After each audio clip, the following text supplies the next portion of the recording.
Hello friends, आज के video में हम बात करने वाले हैं सेप्टिक टैंक के बारे में।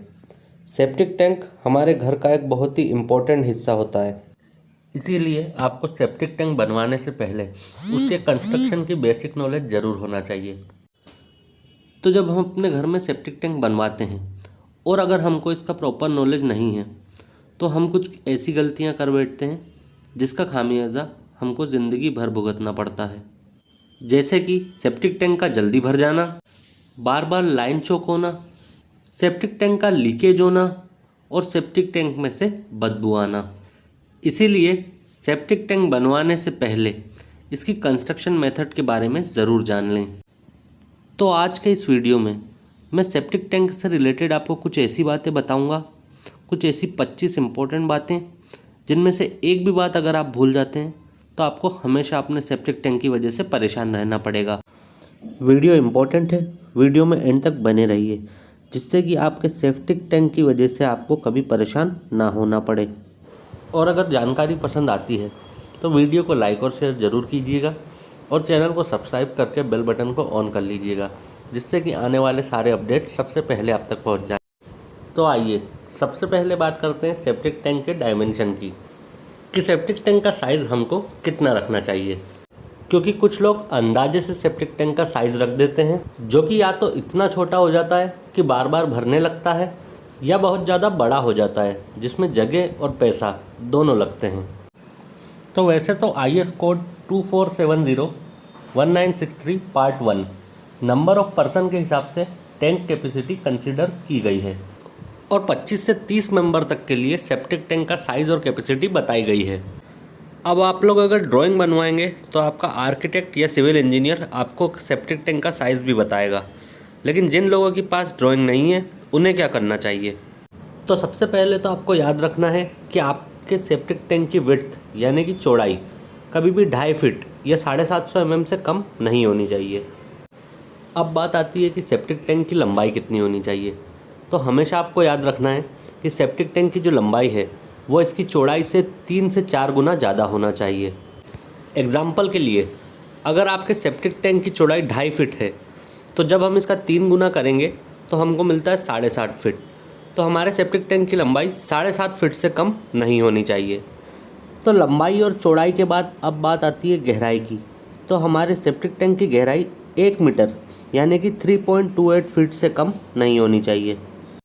ये सेप्टिक टैंक के कंस्ट्रक्शन का मिनिमम क्राइटेरिया है only for residential house. Commercial purpose के लिए क्राइटेरिया फॉलो नहीं किया जाता। और अभी जो मैंने आपको साइज़ बताया वो 4 से 6 फैमिली मेम्बर के लिए सूटेबल रहता है। तो आपको हमेशा याद रखना है कि minimum width 2.5 feet, length 7.5 feet और डेप्थ 3.25 फीट यानी कि 1 मीटर से कम ना हो। नेक्स्ट बात करते हैं कि सेप्टिक टैंक की जो वॉल होगी उसकी थिकनेस कितनी होनी चाहिए। तो हमेशा याद रखें कि अगर आप ब्रिक वॉल से सेप्टिक टैंक बना रहे हैं तो आपकी जो आउटर वॉल होगी उसकी थिकनेस 9 इंच से कम नहीं होनी चाहिए। अगर बात करें इनर वॉल्स की तो इनर वॉल्स भी अगर ब्रिक वॉल की है तो उसकी थिकनेस आपको 4 इंच से कम नहीं रखना है। और अगर आप RCC का सेप्टिक टैंक बना रहे हैं तो आपको इनर और आउटर दोनों वॉल की थिकनेस मिनिमम 6 इंच रखना पड़ेगी। थर्ड बात आती है हमारी कि सेप्टिक टैंक में आपको कम से कम 3 पार्टीशन चेंबर ज़रूर बनाने हैं। क्योंकि बहुत सी बार मैंने देखा है कि या तो जगह कम होने की वजह से या किन्हीं और कारणों से लोग 2 चेंबर वाला सेप्टिक टैंक बना लेते हैं जो कि बिल्कुल गलत है। और इस टाइप के सेप्टिक टैंक सक्सेसफुल कम ही हो पाते हैं, ज़्यादातर केसेस में ये फेल हो जाते हैं। इसीलिए मेरी सलाह आपको हमेशा यही रहेगी कि आप हमेशा 3 चेंबर वाला ही सेप्टिक टैंक अपने घर में बनवाएं और साथ ही साथ हर चेंबर के लिए अलग अलग मेन होल ज़रूर रखें जिनका मिनिमम डायामीटर भी कम से कम 2 फीट से कम नहीं होना चाहिए। अब ये 2 फीट का डाया वाला मेन होल प्रोवाइड करने का रीज़न क्या है, क्योंकि हर 1 से 1.5 साल में आपको सेप्टिक टैंक को क्लीन करवाना पड़ेगा, तो उसके अंदर उतरने के लिए इतना जगह तो कम से कम चाहिए। नेक्स्ट बात आती है क्वालिटी ऑफ ब्रिक की, कि सेप्टिक टैंक के लिए हमें किस टाइप की ब्रिक यूज़ करना चाहिए। तो सेप्टिक टैंक के लिए आपको हमेशा फर्स्ट क्लास की ही ब्रिक यूज़ करना है और यूज़ करने से पहले इन्हें हमेशा पानी में भिगो लें जिससे कि ये बाद में पानी न सूखे। फिर आता है हमारा मोर्टार रेशो। तो सेप्टिक टैंक के कंस्ट्रक्शन के लिए जो मोर्टार रेशो रहेगा वो 1:3 या 1:4 का ही रहेगा। आप आउटर वॉल में 1:4 का रेशो रख सकते हैं, लेकिन पार्टीशन वॉल में 1:3 से ज़्यादा का रेशो नहीं रखना है। अब बात करते हैं प्लास्टर की। तो कभी भी आपको सेप्टिक टैंक में सिंपल प्लास्टर नहीं कर, हमेशा घुटाई वाला प्लास्टर कीजिए, जिसमें बाद में इस तरह से सीमेंट का घोल चढ़ा दिया जाता है, जो आपके सेप्टिक टैंक को लीकेज प्रूफ रखने में बहुत मदद करता है। साथ ही साथ ये कोशिश करें कि चारों दीवारों का प्लास्टर एक ही दिन में कंप्लीट हो जाए। उसके बाद उस पर सीमेंट का घोल मारें पॉलिशिंग के लिए, और आप चाहें तो इसमें वाटर प्रूफिंग केमिकल भी मिला सकते हैं। अब बात करते हैं प्लास्टर के मोर्टार के रेशो की। तो अंदर और बाहर दोनों तरफ की दीवारों के लिए आपको 1:4 या 1:5 से ज़्यादा का रेशो नहीं रखना है। और अगर बात करें प्लास्टर की थिकनेस की, तो अंदर और बाहर दोनों तरफ 18 से 20 mm थिकनेस का प्लास्टर आपको रखना है। और प्लास्टर करने के पहले भी आपको अपने सेप्टिक टैंक की दीवारों पे सीमेंट का घोल छिड़कना है, जिसके 2 फ़ायदे हैं। पहला, इसको छिड़कने से प्लास्टर की पकड़ मजबूत हो जाती है। दूसरा, ये एक वाटर प्रूफिंग परत के रूप में भी काम करता है। अब बात करते हैं सेप्टिक टैंक की लोकेशन की। तो सेप्टिक टैंक आप हमेशा पोर्च या स्टेयरकेस के नीचे बनवाएं या पार्किंग में, लेकिन कभी भी किसी भी किचन या रूम में आपको सेप्टिक टैंक नहीं बनवाना है, क्योंकि 1 या 2 साल बाद जब भी आपको इसकी सफाई करवाना पड़ेगी तो आपको बहुत प्रॉब्लम होगी और आपको अपने रूम की टाइल वगैरह भी तोड़ना पड़ेगी। फिर बात आती है हमारी फ्री बोर्ड डिस्टेंस की। तो आप सेप्टिक टैंक की स्लैब के बॉटम और पानी के टॉप लेवल के बीच में जो ये जगह देख रहे हैं, इसी को कहते हैं फ्री बोर्ड डिस्टेंस। और ये डिस्टेंस कभी भी 1 फीट से कम नहीं होना चाहिए। तो आइए अब बात करते हैं इनलेट और आउटलेट और एयर पाइप के बारे में। तो आपके इनलेट और आउटलेट पाइप का डाया 4 इंच यानी कि 100 mm से कम कभी भी नहीं होना चाहिए। और आपके वेंटिलेशन पाइप का डाया 2 इंच यानी कि 50 mm से कम कभी नहीं होना चाहिए। उसके साथ साथ जो सेप्टिक टैंक में एयर पाइप दिया जाता है वो आपको ज़रूर देना चाहिए। कुछ लोग इस पाइप को नहीं प्रोवाइड करते हैं और कुछ लोग इसको इनलेट के साथ ही जोड़ देते हैं, जिसका कोई मतलब नहीं रहता, क्योंकि इनलेट पाइप में हमेशा पानी भरा हुआ होता है, जिसके कारण एयर बाहर नहीं निकल पाती। इसके अलावा जो बात आपको ध्यान रखनी चाहिए कि इनलेट पाइप जो होता है आपका, वो हमेशा आउटलेट पाइप से ऊंचा होना चाहिए। यानी कि जिस पाइप से वेस्ट मटेरियल अंदर आ रहा है, वह पाइप जिस पाइप से वेस्ट मटेरियल बाहर जाएगा उससे ऊपर होना चाहिए।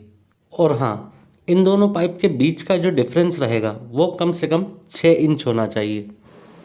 नेक्स्ट बात ये कि always maintain distance between house wall and septic tank.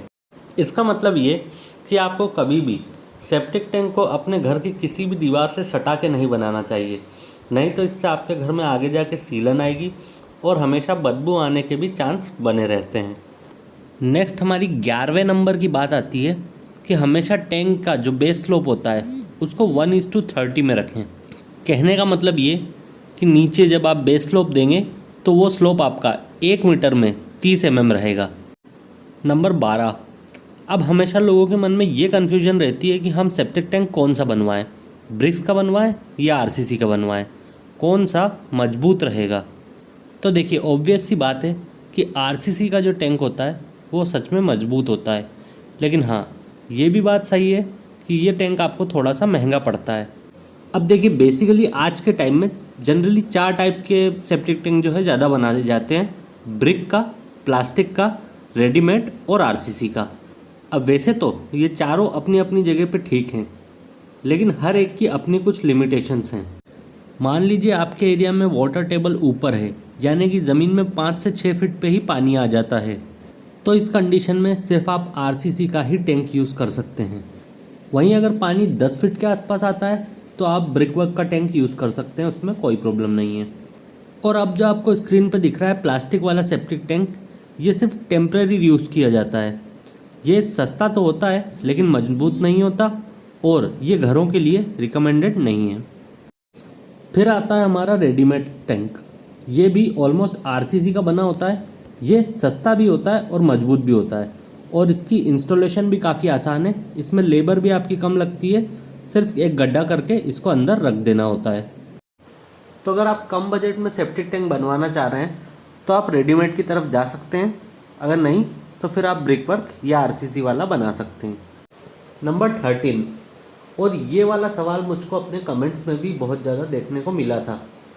बहुत सारे लोग ये पूछ रहे थे कि बाथरूम या टॉयलेट के ऊपर सेप्टिक टैंक, बाथरूम या टॉयलेट के नीचे सेप्टिक टैंक बना सकते हैं क्या? तो देखिए, आप बिल्कुल बाथरूम या टॉयलेट के नीचे सेप्टिक टैंक बना सकते हैं, लेकिन इसका जो मेन होल वाला पार्ट होता है, ठीक है, वो आपको बाहर रखना है। यानी कि आपको पूरे सेप्टिक टैंक के ऊपर बाथरूम नहीं बना देना है, मेन होल को बाहर रखना है, जिससे कि आपको भविष्य में उसकी सफाई करवाने में कोई समस्या नहीं आए। नेक्स्ट बात आपको क्या ध्यान रखना है, थोड़ा सा पिक्चर देखने में गंदा हो गया लेकिन समझने के लिए बहुत बेहतर है, कि कभी भी आपको अपने टॉयलेट या बाथरूम का डायरेक्ट कनेक्शन सेप्टिक टैंक से कभी नहीं करना है। नहीं तो आप लोग सोचे कि भाई इसके नीचे तो बना ही रहे हैं तो डायरेक्ट ही कर देते हैं, लेकिन नहीं, ऐसा करने से आपके टॉयलेट या बाथरूम में हमेशा बुरी स्मेल बनी रहेगी, जो कि ज़िंदगी भर नहीं जाने वाली, ये बता देता हूँ। नेक्स्ट बात आती है जो आपके टैंक की पार्टीशन वॉल होती है, जिसको बेफल वॉल भी बोलते हैं, उसकी ओपनिंग कहाँ रखना चाहिए। तो देखिए, अगर आपका इनलेट वाले चैम्बर की बात करें तो इनलेट वाले चैम्बर में हमेशा इस ओपनिंग को नीचे से 6 इंच छोड़ के दिया जाता है, या आप इसे बीच में भी रख सकते हैं, लेकिन टॉप में नहीं रखना है। और बात करें आउटलेट वाले चैम्बर की, यानी कि जिस चैम्बर से आउटलेट का पाइप बाहर निकला है, तो उस चैम्बर की बफल वाल में ओपनिंग हमेशा टॉप में रखी जाती है। तो ये चीज़ आपको खास करके ध्यान रखना है, क्योंकि इसमें गड़बड़ हो ही जाती है, नीचे का ऊपर और ऊपर का नीचे हो जाता है। तो हमेशा याद रखिए, इनलेट वाले में नीचे और आउटलेट वाले चैम्बर में ऊपर ओपनिंग देना है। अब बात आती है सेप्टिक टैंक की खुदाई की। तो अगर आप जेसीबी से सेप्टिक टैंक की खुदाई करवा रहे हैं तो हमेशा आपको ये चीज़ ध्यान में रखते हुए चलना है कि 1-1 फीट चारों तरफ से ज़्यादा खुदवाइए, क्योंकि जेसीबी कभी प्रॉपर खुदाई करके नहीं देती है। लेकिन अगर आप लेबर से यानी कि मैनुअली खुदाई करवा रहे हैं तो आप सेप्टिक टैंक का बिल्कुल फिक्स साइज में ही खुदाई करवाइए। नेक्स्ट बात करते हैं सोलिंग बिफोर पीसीसी, यानी कि आप अपने सेप्टिक टैंक की पीसीसी करने से पहले सोलिंग जरूर डालें। सोलिंग में क्या होता है कि आप ईंट और रोड़े को बिछा दें, उसकी अच्छे से कुटाई करने के बाद पीसीसी कर दें, या फिर आप बेस में 1 से 1.5 इंच तक बालू भी डाल सकते हैं। फिर आपको 4 इंच की पीसीसी करनी है, और पीसीसी 4 इंच से कम बिल्कुल ना हो, इस बात का भी आपको विशेष ध्यान रखना है। नंबर 17, फाउंडेशन बेस के ऊपर कभी भी सेप्टिक टैंक नहीं बनाना है। दोस्तों, कभी कभी क्या होता है कि जब हम सेप्टिक टैंक की खुदाई करते हैं तो हमारा कॉलम या फाउंडेशन का बेस आ जाता है। तो आपको बिल्कुल याद रखना है कि कभी भी इस बेस के ऊपर आपको सेप्टिक टैंक नहीं बनाना है। और आपको ये चीज़ का हमेशा याद रखना है कि आपका जो फुटिंग का बेस है वो सेप्टिक टैंक के बेस से हमेशा 3 फीट की दूरी पे रहे, चाहे ऊपर से नीचे या उसके साइड में भी 3 फीट की दूरी जरूर रहे। नहीं तो सेप्टिक टैंक की सीलन आपके फाउंडेशन और कॉलम को खोखला कर देगी, जिससे कि वह बहुत जल्दी कमज़ोर और डैमेज होने लगेंगे। अब मैं आपको बता देता हूँ कि ये सिचुएशन आपको कब देखने मिलेगी। देखिए, अगर आप अपने घर के अंदर सेप्टिक टैंक दे रहे हैं तो पूरे चांस है कि ये कंडीशन आपको देखने मिलेगी कि आपका फाउंडेशन और सेप्टिक टैंक का बेस एक ही जगह पर आ गया है। अब देखिए, प्रॉब्लम तो ये बहुत बड़ी है, लेकिन इसका सॉल्यूशन भी है और बहुत आसान है। सॉल्यूशन ये है कि जब आपके घर की प्लानिंग होगी तो उसमें आपको ड्राइंग मिलेगी कॉलम की और फाउंडेशन की। तो जब आप जिस जगह पे आपका सेप्टिक टैंक आना है उस जगह की जो फाउंडेशन डालेंगे उसको आप थोड़ा ज़्यादा गहराई पे रख दीजिए, जिससे कि आपका सेप्टिक टैंक और फाउंडेशन के बेस के बीच में अच्छा खासा डिस्टेंस आपको मिल जाएगा, और सेप्टिक टैंक की जो नमी है वो आपकी फाउंडेशन तक नहीं पहुंचेगी। अब नेक्स्ट बात करते हैं हम टूथिंग की। अब देखिए, हमको पता है कि हमारे टैंक के चारों तरफ आउटर जो वॉल होगी उसी में से बीच वाली पार्टीशन वॉल या जिसको बफल वॉल कहते हैं वो निकलेगी। तो उसको निकालने के लिए आपको क्या करना है, जब आउटर वॉल की चुनाई होगी तब जैसा कि आपको स्क्रीन में दिख रहा है इस टाइप से टूथ्स निकाल के छोड़ देना है, यानी कि कुछ ईंट के रद्दे निकाल के छोड़ देना है, जिससे कि जब आपकी अंदर की पार्टीशन वॉल जो कि 4.5 या 4 इंच की रहेगी उसकी जब चुनाई होगी तो इन दोनों की आपस में टूथिंग हो जाएगी। कहने का मतलब क्या है कि एक दीवार का रद्दा दूसरी दीवार में रहेगा तो ये आपस में और भी मजबूत जोड़ बना लेंगी। चलिए अब बात करते हैं बैक फिलिंग की। तो जब जैसे जैसे आप अपने सेप्टिक टैंक की आउटर वॉल की चुनाई करते जाएंगे तो आपको उसके साइड की मिट्टी भी साथ साथ में ही भरते हुए चलना है, और उसी के साथ साथ इसमें पानी छोड़ना है जिससे मिट्टी सेटल होती रहे। हमको ये कभी भी नहीं करना है कि पूरी चुनाई हो गई उसके साथ में एक साथ मिट्टी भर रहे हैं। ऐसा करने से मिट्टी के प्रेशर से आपकी जो आउटर वॉल होगी वो गिर सकती है। नंबर 20 में नेक्स्ट आपको ये भी ध्यान रखना है कि अपनी सेप्टिक टैंक की हर दीवार के चारों कॉर्नर को वाटरप्रूफिंग मटेरियल से अच्छे से पैक करवा लेना है। अगर वाटरप्रूफिंग मटेरियल नहीं है तो सीमेंट का घोल भी चला सकते हैं, लेकिन इस चीज़ को अनदेखा नहीं करना है क्योंकि जो कॉर्नर्स होते हैं यहीं से सबसे ज़्यादा लीकेज के चांस होते हैं। अब बात आती है कि बोरवेल और सेप्टिक टैंक के बीच में कितना डिस्टेंस होना चाहिए। तो देखिए, पब्लिक हेल्थ डिपार्टमेंट के हिसाब से इसको 50 फीट स्पेसिफाई किया हुआ है, लेकिन आजकल जगह की कमी के कारण ये पॉसिबल हो नहीं पाता है। तो इस कंडीशन में आपको क्या करना है कि सेप्टिक टैंक और बोरवेल के बीच में 10 फीट का डिफरेंस कम से कम रखना है। या मैं आपको सबसे अच्छी एक तरकीब बताता हूँ। आप मकान के एक कोने पे तो बोरवेल करवा दो और दूसरे कोने पे सेप्टिक टैंक करवा दो। इससे इन दोनों के बीच में अच्छा खासा डिस्टेंस मेंटेन हो जाएगा। लेकिन इस चीज़ को आपको प्लानिंग होने से पहले ही याद रख के करवाना है, बाद में कुछ नहीं हो पाएगा इस चीज़ का। अब बात करते हैं सेप्टिक टैंक की जो टॉप स्लैब रहेगी उसकी थिकनेस की। तो उसकी थिकनेस कम से कम आपको 6 इंच रखनी है, इससे कम आपको बिल्कुल नहीं रखनी है। क्योंकि रीज़न क्या है कि मान लीजिए आपने पार्किंग में सेप्टिक टैंक तो बना लिया, अब भाई सीधी सी बात है आपकी 4 व्हीलर वगैरह उस पर से गुजरेगी भी और वहाँ पे खड़ी भी रहेगी, मतलब उस पर लोड रहेगा। इसलिए कम से कम आपको सेप्टिक टैंक की टॉप स्लैब की थिकनेस 6 इंच से कम तो रखनी ही नहीं है। और सेप्टिक टैंक की टॉप स्लैब में जो कंक्रीट आपको यूज़ करना है वो कम से कम M20 ग्रेड का होना चाहिए, यानी कि 1, 1.5, 3।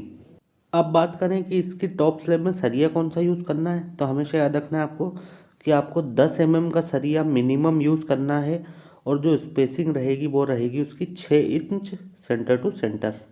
अब देखिए दोस्तों, अब बात आती है सबसे ज़रूरी जो कि है वाटर प्रूफिंग की।